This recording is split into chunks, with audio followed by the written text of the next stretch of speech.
O que são externalidades? Qualquer atividade humana gera uma série de consequências além do objetivo final da atividade. Quando está frio e queimamos lenha, geramos o calor, que é o nosso objetivo principal. Mas também geramos fumaça, cinzas, que são consequências inevitáveis dessa nossa ação, mas não faziam parte do nosso interesse. Absolutamente qualquer atividade humana tem essa característica, de gerar outros efeitos não desejados, além do efeito principal do objetivo da ação.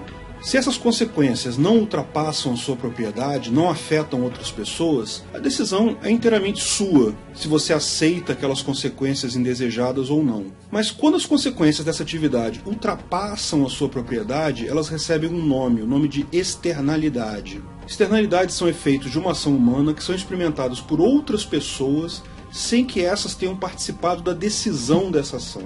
Existem externalidades positivas e negativas. Quando seu vizinho planta soja, por exemplo, isso resulta na produção de oxigênio. Esse oxigênio vai ultrapassar os limites da propriedade dele e vai chegar até você. Continua sendo uma externalidade, porque você não participou da decisão e está sendo afetado por ela, mas está sendo afetado de uma forma positiva. Portanto, é uma externalidade positiva. A maior parte das externalidades, porém, é negativa. Praticamente qualquer atividade industrial gera poluição do ar ou da água. Na maior parte das vezes, ela será despejada em um rio que passará por outras propriedades, ou diretamente no mar, onde também vai afetar outras propriedades, ou será jogada na atmosfera e fatalmente também irá afetar outras propriedades. Mas não é só poluição o problema. Som alto, luz forte, calor, vibração, tudo isso também pode ser externalidades negativas. Um outro tipo de externalidade comum também é a questão dos acidentes, a chamada externalidade acidental. Seu vizinho pode ter uma planta química de produção de GLP, gás liquefeito de petróleo.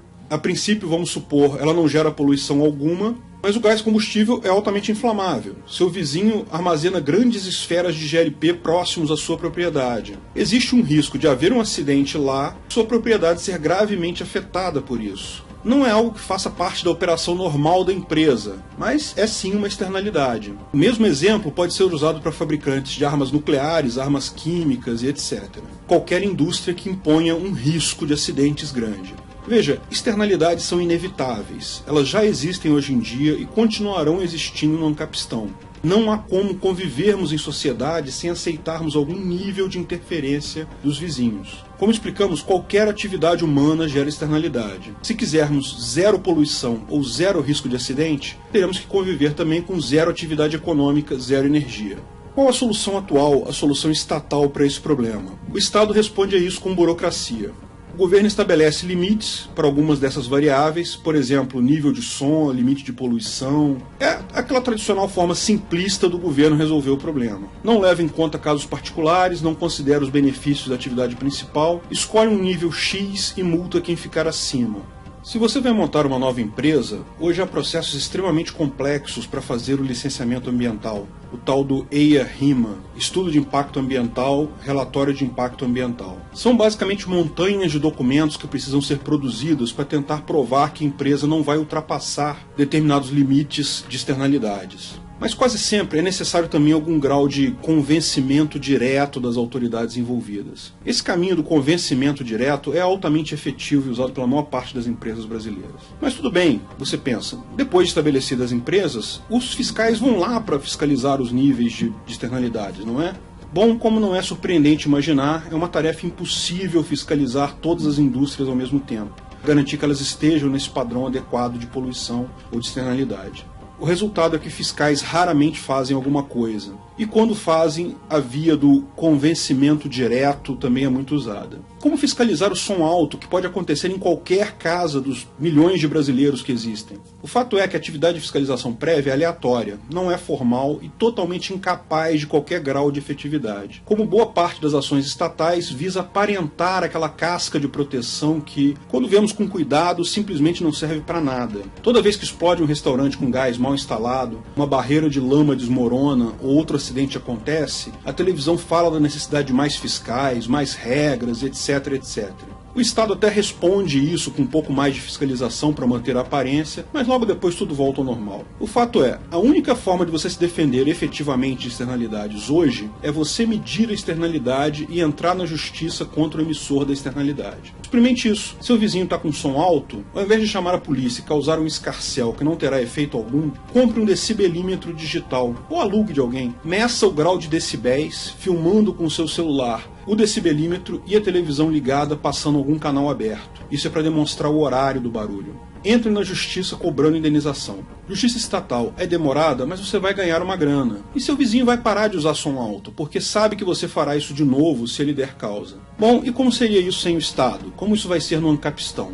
Primeira questão, externalidade fere o PNA? Bom, essa resposta é simples, não fere. Pode até ferir um contrato local, pode ferir um acordo entre pessoas, e também, evidentemente, é claro que gera prejuízos à sua propriedade no caso de uma externalidade negativa, mas não fere o PNA. No caso de externalidades, falta intenção de agredir.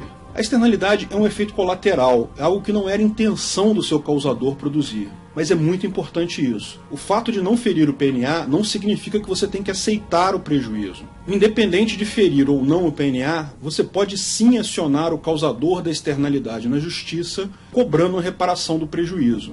Lógico que, no caso do Ancapistão, não há regras ou limites universais para externalidades. Não haverá números absolutos e limites, o que é bom. Limites fixos são prejudiciais para a maior parte dos casos. Acho bastante provável que no Ancapistão as próprias empresas tenham interesse em manter suas externalidades baixas, meramente para manter uma boa imagem e evitar boicote. Também acho bastante provável que complexos industriais, condomínios de empresas e zonas industriais tenham regras próprias, aceitas voluntariamente, para evitar externalidades excessivamente negativas. Mas a grande arma no Ancapistão será a mesma grande arma hoje. A externalidade negativa excessiva pode ser cobrada na justiça. Você ainda vai ter que comprar o decibelímetro, talvez contratar empresas de medição de poluição ou cálculo de riscos de acidentes, mas essa é uma arma que funciona hoje de qualquer forma e vai funcionar ainda melhor no Ancapistão com a nossa justiça privada muito mais rápida. Fiscalização do governo é só uma ilusão barata que te vendem. Como já vimos, os tribunais privados tendem a ser muito mais isentos que os tribunais públicos, tendem a ser muito mais rápidos também,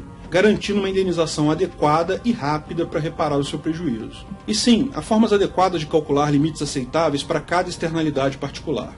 Por exemplo, hoje o nível de risco individual admitido pelos órgãos governamentais brasileiros é em torno de 0,000001 por ano, ou seja, uma chance em 1 milhão de morte por ano. O INEA, o órgão ambiental do RJ, considera aceitável que uma empresa imponha a você, que mora perto de uma empresa, uma chance em 1 milhão de morte devido a acidentes. É um limite de externalidade. Poxa, que absurdo, você vai dizer. Quer dizer que há uma chance de eu morrer morando perto da Reduc e o órgão ambiental diz que está ok? Eu quero chance zero. Isso acontece hoje e vai acontecer no Ancapistão também. Sempre haverá riscos, sempre haverão externalidades. Mas de onde tiraram esse número? Por que 0,000001? Em 1970, o pessoal na Inglaterra fez uma avaliação de risco de morte normal. Segundo esse estudo, todos nós temos uma chance de 1 em 10 mil, ou seja, 0,0001 de chance de morrermos em um ano. Morremos devido a qualquer coisa, doença, atropelamento, afogamento, assassinato, etc.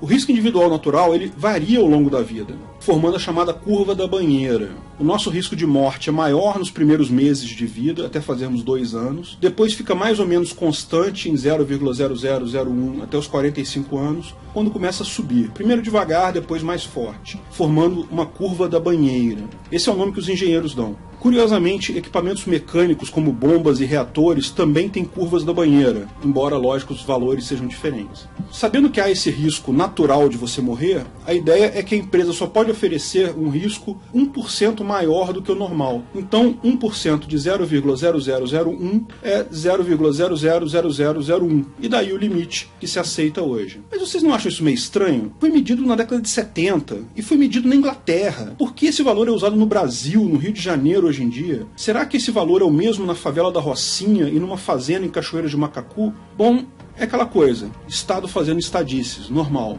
Eles só precisam de uma casquinha de segurança, de aparentar segurança. Você, como fiscal, pode fazer muito melhor do que isso perante um tribunal privado e demandar indenizações, caso seja afetado pelo risco. A indenização, evidentemente, também irá inibir o causador da externalidade. Isso passa a ter um custo para ele. Como o número de fiscais será um número de pessoas que serão afetadas pela externalidade, a fiscalização será muito mais efetiva e o tempo todo. Além disso, menos dinheiro será gasto com burocracia simples e com o tal convencimento direto de burocratas, permitindo investimento em medidas reais de redução de externalidades. Lembre-se que o anarcocapitalismo não é sobre viver sem controle algum, é sobre retirar do Estado o controle, sobre precificar e devolver esse controle para as pessoas afetadas diretamente. Ninguém, absolutamente ninguém, cuida melhor do meio ambiente que as pessoas que o utilizam. Se você gostou do vídeo, não esqueça de curtir e compartilhar. Clique no logo do canal para assinar e ser avisado de novos vídeos. Quer saber mais sobre o assunto? Veja um desses vídeos que selecionamos para você. Se quiser contribuir com o canal, ajudar na divulgação do anarcocapitalismo, veja na descrição do vídeo de que formas você pode fazer isso.